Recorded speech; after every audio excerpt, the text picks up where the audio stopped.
welcome to this week's book club episode for Star Wars Most Wanted by Rae Carson. Welcome to the final episode. We have finished the book. This will be the discussion of the last 2 chapters of the book.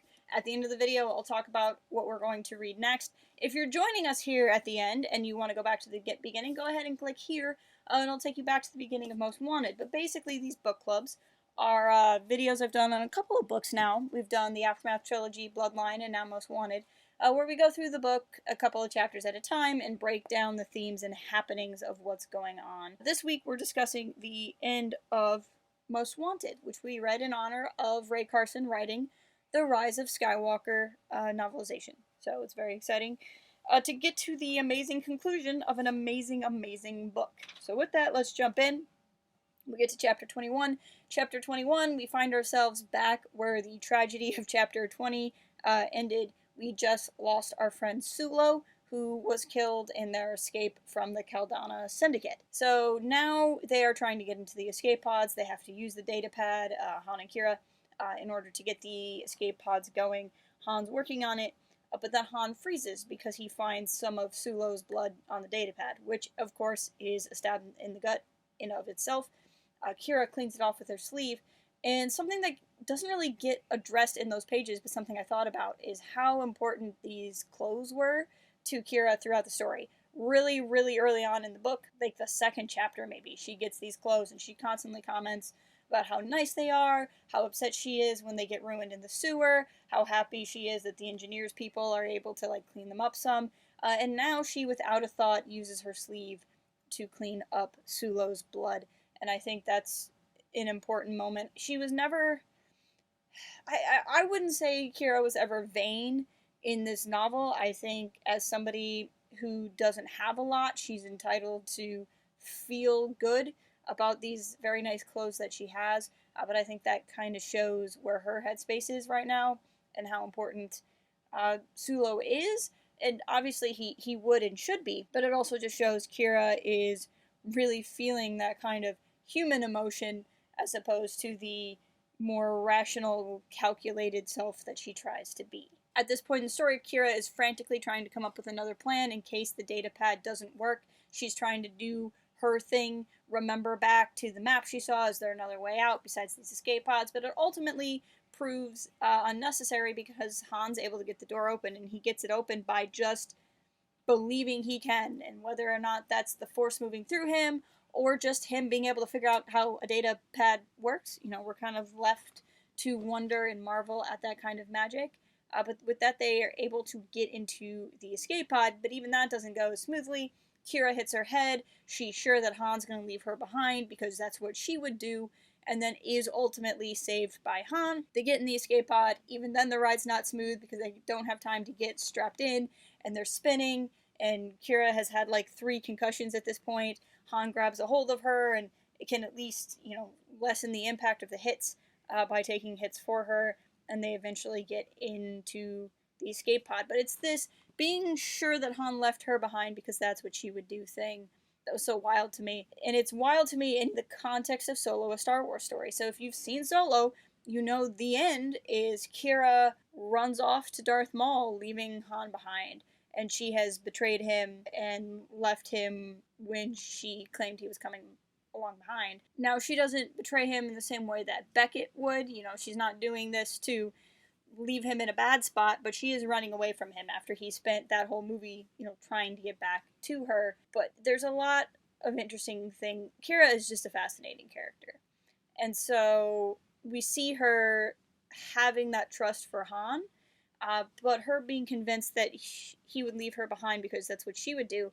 I don't think that's a tearing her own self down thing. I don't think it's a lack of confidence or self-image thing. I don't think it's a I'm not good enough for Han to stay behind for me kind of thing. I think she means it. That's, at least that's what she thinks she would do, and I think that's what the Qi'ra at the beginning of the book would do, is leave Han behind. And I think the journey of Solo is kind of how Qi'ra goes back to being who she was at the beginning of this book, only with more street smarts and less naivety. But that's a whole other discussion that I feel like to really break it down, it's better to just do a video on Qi'ra as opposed to take up too much of this video talking about the movie as opposed to the book. But I don't know. I thought that thought process of her, it's just tragic. It's tragic to read this story. And that's kind of the surreal thing about the end of this book, and I'll talk about that as we go through this video, is the end of this book is ultimately more hopeful than it started. We lost Sulo, and that's sad. And Han and Qi'ra are still scum rats, and that's sad. But you leave with them having a bond where they didn't have a bond before. You leave them in a better place than they were before. You leave them with having resources that they didn't have before and having a plan where they didn't have before. And it's ultimately, you know, you would read this book and expect the follow-up story, which is what we get in the film. It's also made tragic knowing how the story in the film ends and knowing where this goes. Now, while they're in the escape pod and they're trying to get back to Corellia, a couple different things happen. One, I really appreciate that Qi'ra knows she's alive because she has a headache. I just thought that was a funny detail. But I like the conversation that Han and Qi'ra have. Qi'ra talks about how she was surprised Han came back for her. Han is thinking about how he can't lose another friend like he lost Sulo. They both kind of have this vested interest in what's going on. They talk about the Force because Qi'ra had that moment telling Sulo that the Force was real. Qi'ra says that she's not sure she believes it, but it was good for Sulo to have that moment. And I liked that for her too, that she's not sure she really believed what she said, but she also wasn't trying to be dishonest. She wasn't trying to manipulate or hurt Sulo, but she was at least temporarily believing in a thing to help him have a moment of peace at the end. Then Han asks Qi'ra the big question, which is, why didn't you stay with the engineer? Qi'ra gets a little bit defensive and just blurts out, you know, you're a bad influence, you know, I went with my gut, and describes what we had read in the book's narration, that she didn't want to be an asset. She wanted to be a person. And Han is just astounded that she didn't choose to stay because it would have been the rational thing to do. It's at this point they realize that neither of them really wants to be a white worm anymore.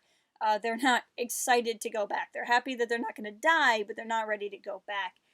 And so they start to make a plan to run away and escape into the galaxy. As soon as they make that plan, they are afraid because the Kaldana have come for them. Qi'ra talks about, you know, she was foolish to have this hope. And they think they're about to die. And then the Red Nimbus, the engineer ship, fires on the Kaldana, blows them up, and then leaves. And we're left wondering why, which we do eventually find out. But they have this kind of near-death experience and then get to go back to Corellia. And it's a sweet moment because this whole time, pretty much since they woke up, they've been holding hands through the entire passage. So again, this book is showing their increasing closeness that's happening. And that closeness is, yes, romantic because we know that's where the story goes. But even just in this book, just in what we're given, I do like that it's still being built on this foundation of friendship, and that even the idea that they're together at the end of the book, they're just happy to not be alone, and when they thought they were going to die, they were happy to know that they weren't dying alone. That for the first time, these two people who were so isolated and so guarded have found somebody that they can trust. Then we get to chapter 22. Chapter 22 is the final chapter, and I appreciate that the start of the final chapter is the beginning of the first chapter, that it just starts with the line, Han was late. The beginning of the book is Han running to get to a meeting with Lady Proxima. He's going through the sewers, and then the final chapter is Han and Qi'ra together running through the sewers to get to a meeting with Lady Proxima. And so I'm a sucker for things kind of starting how they ended, especially when there's that change in circumstances. I thought that was a cool detail. What's got them delayed is they go to see Tool, that this is the kind of conclusion of everything, and they learned that the reason why the engineer fired on the Kaldana was because the droid Gatra paid her to do it. That they originally offered her a small sum to just destroy the Kaldana after the trade. She said she had no interest, and then called them back, presumably because she wanted to protect Qi'ra, and why not protect Qi'ra and get a little money while she was at it. At word of this double cross, Qi'ra is seemingly impressed. Of course, we're not in Kira's head. We only know what she's saying to Tool, but she is impressed at how things get played, because then, you know, the engineer got the money, but also didn't let the tech get out. Han is upset over the massive loss of life. And yes, we had just established that the Kaldana were terrible. Both Han and Qi'ra were fiery angry in the previous chapter, hearing how the Kaldana, who are speciesist, were saying really crude things about Sulo's dead body. So we know that Han hates these people, but he's still upset at that amount of life and that amount of life over money. So we're seeing his response versus Qi'ra's. Han is also unsettled by how Tool talks. That, you know, he considered Tool a friend, and he wanted to help Tool. He wanted Tool to be able to get the plans. But Tool talks about human life the way everybody else talks about droid life. And Han gets this sense that the droid Gatra, maybe they are fighting for droids' rights, but maybe they're doing it in the wrong way, and maybe they are not appreciating any life that isn't theirs in the same way they've been treated. And Han has this line of, you know, maybe he'll never take up a cause again because a cause just means war, and war gets people like Sulo killed. And this, you know, is us discovering the Han Solo that we would meet in A New Hope, who doesn't want to get involved in anybody's drama. He just wants to kind of take care of himself. Now, Tool has a reward for their help, but as it turns out, it's a reward that's better fit for Sulo. It's a new racer for him. So Han and Qi'ra are a little bit let down. Again, it's kind of like Han was his friend, they all helped, but Sulo was the one that actually fixed his droid body, so he's the one that gets the reward. And so that's a little bit upsetting to them. Qi'ra wants to keep it because they just need any resources they have, but Han knows the right thing is to give the speeder to Sulo's brother. Han and Qi'ra make it back to the White Worm's den just in time. They slide into the meeting just in time. And here is Lady Proxima picking the new head child of the White Worms, and it's between Han, Qi'ra, and Rebolt. And Han does something a little surprising here. He, instead of trying to build himself up, suggests Qi'ra and tells Lady Proxima this whole story of how Qi'ra had a job offer and turned it down out of loyalty to Lady Proxima. He does this whole thing to get Qi'ra in charge, which kind of helps Han, because Han got what he wanted anyway. He got more food for everybody with the deal they negotiated. If Qi'ra is head, that still helps him, because Qi'ra is his ally. Qi'ra wants it more. Kira's probably better for it, at least in his own mind. Although I like how he would think that, and then Qi'ra points out that Han's pretty good at speeches and pretty good at leadership, and maybe he should be more into that than he thinks he is. But I thought that was a pretty good play and a pretty good strategy on Han's part, where it would certainly look better if Kira's getting promoted by another person than just all of them promoting themselves. Proxima is ecstatic to hear of how loyal that Qi'ra is, picks her as head, and thus everyone goes to the cafeteria for their second meal, and Qi'ra immediately puts Rebolt in his place. She sends him to go give some food to Paolo for protecting them and taking care of them, and just says, we're going to foster this relationship between the White Worms and Paolo, and be able to use Paolo's territory. And this, of course, gets a reward for Paolo, and it also shows Rebolt that he has to answer to Qi'ra now. And that's something that he immediately has to come to terms with. Han and Qi'ra are having a meal. They want to eat by themselves, but she gets her special food now as head, and she shares that with Han. And Han makes a crack about how they're sharing food and they're eating together, and makes a joke about how it's a date. And Qi'ra turns him down and says it's not a date, but they both leave with maybe someday. And that's kind of where the conversation stays. And again, I really like that, because Han is aware that he really just needs a friend right now, more than a girlfriend. That's how much he respects Qi'ra. But they both know that interest is kind of there. So then again, instead of this being like a full romance type of story, you're getting the foundation for what we see in Solo, a Star Wars story. And then the book ends with Han knowing that Qi'ra could be his co-pilot, and that he's just sure that one day they'll fly away together and have each other's backs. And that's something we see in Solo. One of my favorite scenes in Solo, a Star Wars story, is when they're flying out of the Maw, and Qi'ra is Han's co-pilot, and it's what he always wanted. And Chewbacca just like patiently lets Qi'ra be the co-pilot, and then figures out that she has no idea what she's doing. And eventually she gets out of the way and lets Chewie be the co-pilot. I just think that's interesting, because, you know, Han's been dreaming his whole life of having Qi'ra be his co-pilot, and then he meets Chewbacca, and the movie goes the way it goes. So it's a funny detail, but it's also a really tragic one, because, again, we know how the movie ends. But that is Most Wanted by Rae Carson, and I really like this book a lot. I hate to call it underrated, because that implies you know, that not a lot of people read it, but I feel like it doesn't come up as many like best Star Wars novel conversations, and it really deserves to be in there more. It might not have like galactic importance, like level events happening in it, but it is a book about Han Solo, and it's a very important book, and it is a book about Qi'ra, and Qi'ra is somebody who deserves way more stories to be told about her. And I just really like the story construction. I'm a sucker for books that go between two different characters' perspectives back and forth.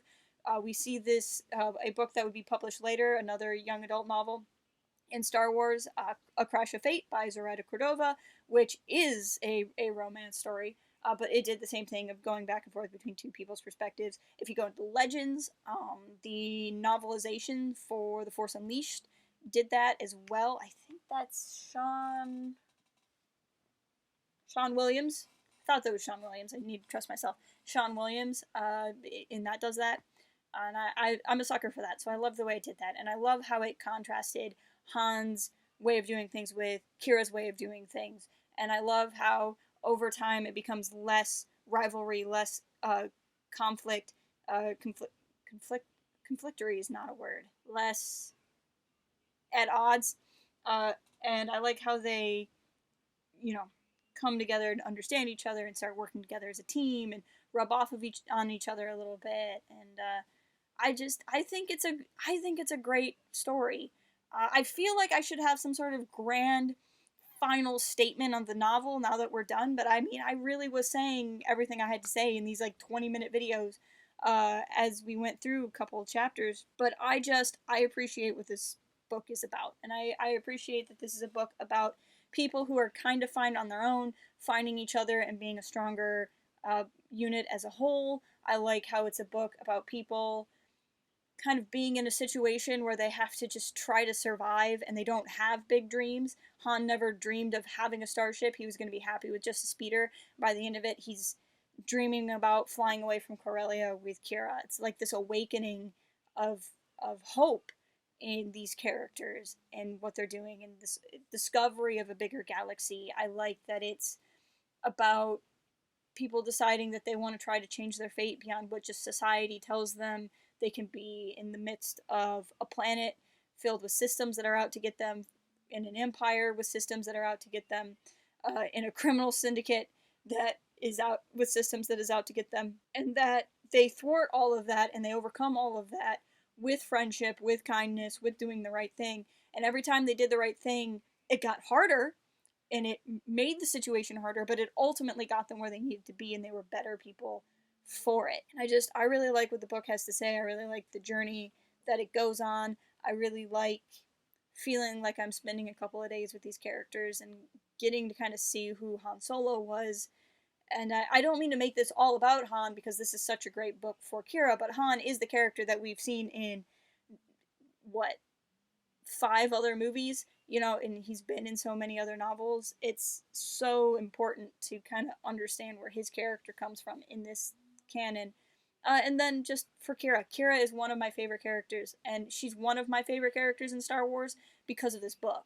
I liked her in Solo, A Star Wars Story. I enjoyed watching her, where I was worried that I wasn't going to like her as much because she was like the precursor to Leia.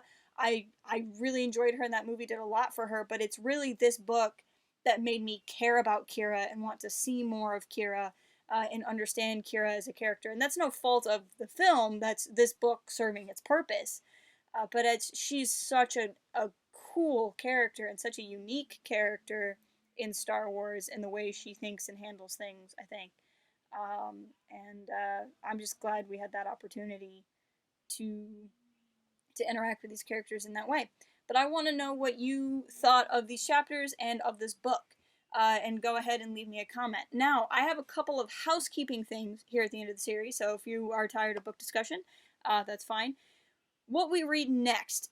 I feel very comfortable saying that the next book we'll read is Catalyst. A lot of people really, really want to read Catalyst. It was one of the books that was recommended before I kind of ignored all the other recommendations and read Most Wanted anyway. So we'll go ahead and we'll read Catalyst. It'll be good. We'll do another book that ties into another anthology film. Catalyst is another one of my favorites in the new canon. It has Krennic in it, and anything with Krennic in it is automatically just, I mean, it's just amazing because Krennic is there. So I think we'll go ahead and do that. When is an excellent question. One, I have to buy the book. When I read it, I've read it twice, but both times from the library, I have to acquire the book, and that may take some time in this day and age that we're all living in. And also, I don't want to go into this too much in this book, in this video, because it's not relevant to this series. But if you are watching these videos as they come out, if you're watching these, in this time span, we're in the middle of a really crazy time in 2020 all across the world, and where a lot of people have more time on their hands, I have less. And so I kind of want a little bit of a break from this myself. I do love doing these videos, I love talking with you guys, but I feel like I've reached a point where I'm kind of phoning in some things, and I don't want to do that to you guys. It's not fair to you, and it's not fair to me, to anybody involved, to do something. So I'm going to take a little bit of a mental break from doing this particular series for a couple of weeks, not forever. I will put up an announcement video before we go forward. The other thing I want to know from you guys is, do you like this format? We've done 5 books now.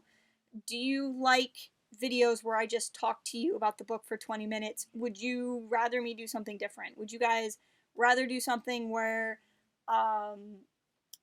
I get Discord or Twitter messages and discuss specific things? Would you rather me do short 30-minute live streams about this and we have a discussion?